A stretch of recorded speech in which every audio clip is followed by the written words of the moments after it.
tante persone di grande intelligenza, di grande genialità, dentro e altre tante le ho studiate, forse di più, sempre dentro qualcuno che ha fatto grandi cose c'è dolore.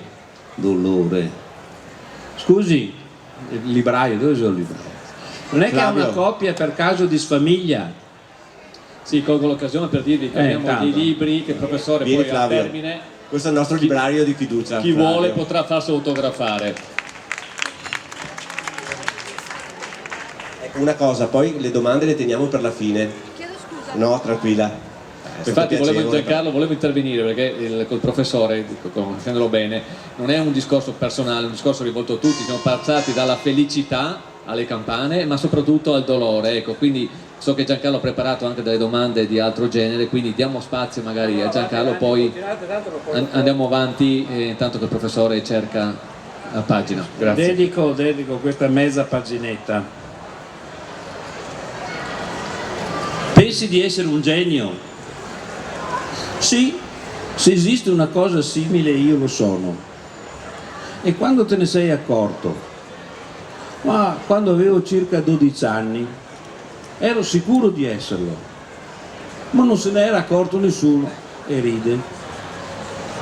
O sono un pazzo o sono un genio, quale dei due?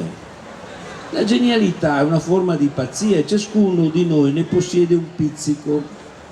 Anche se io ero modesto, un po' come a proposito del modo in cui suonavo la chitarra. Se esiste un genio, mi dicevo, che cos'è? Che diavolo è? Beh, quello sono io. Mentre se non esiste, non me ne frega niente, pensavo da ragazzino. E continuavo a scrivere poesie, a dipingere quadri. Non sono diventato un genio quando i Beatles hanno sfondato, quando vi siete accorti che esistevo. Lo sono stato per tutta la mia vita. Essere un genio, oltretutto, è dolore, è solo dolore. John Lennon.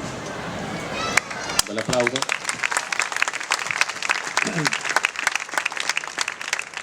Presentazione della grande del grande concerto dell'estate. Erano due signori che messi uno sopra l'altro fanno 157 anni.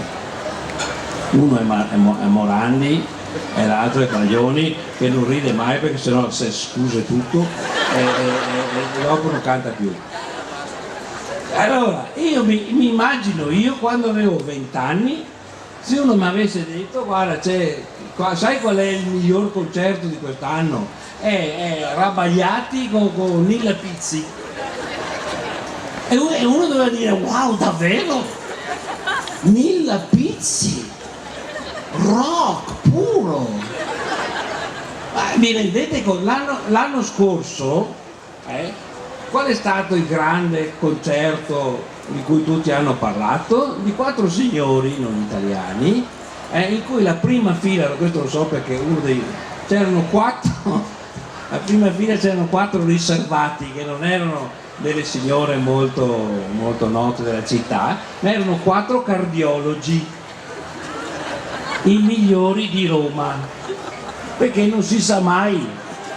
Mick, insomma, ne ha fatte, diciamolo, possiamo dirlo ormai fuori garanzia, mi spiego? Hanno voluto perché in quattro fanno, quanto fanno?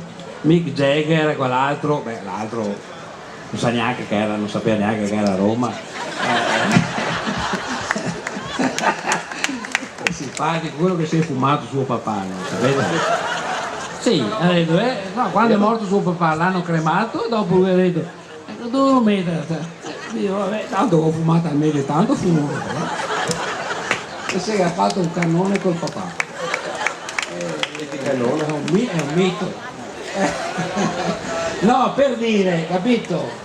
Allora c'è un problema però, che dobbiamo pensare che c'è un vuoto di creatività e di innovazione, perché se il nuovo sono quattro signori che hanno 72 anni di media è un problema, qualcuno se lo dovrà pure porre, o no?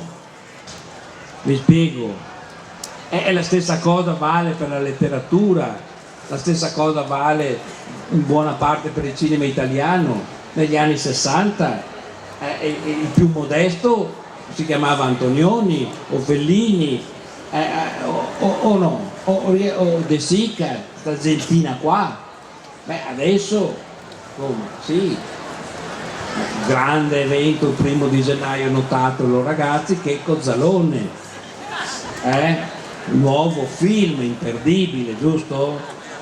Noi siamo passati da Antonioni a che Cozzalone. 2 geni. Mi spiego? Nessuno dice niente? Va bene così? Va bene così? Va bene così, arrangiatevi. Io continuo a guardarmi classico. Il professor Crepè è ospite di QDP News qui a Cison di Valmarino. Siamo reduci da un'intervista in piazza. Professore, quali sono le sue sensazioni? Bello, una bella gente, mi è sembrata molto attenta, credo e spero che si siano anche divertiti, perché parlare di cose serie lo si fa solo se ci si diverte, perché sennò diventa troppo pesante. Io credo che quello che è successo stasera sia una riprova che la gente vuole ancora parlare, interrogarsi, non arrendersi.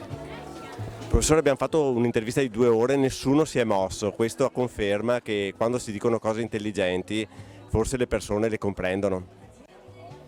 Non sta a me a dirlo. Io è il mio mestiere quello di tenere la gente seduta per 2 ore, quindi perché parlare di certe cose non lo puoi fare per battute, non può essere, la cultura non può essere un Twitter, quindi occorre pensare, riflettere, cercare di approfondire, e per far questo bisogna tentare in qualche modo di sedurre le persone, di portarle a fare un percorso con te, poi andranno a casa, ci ripenseranno e spero che sia utile.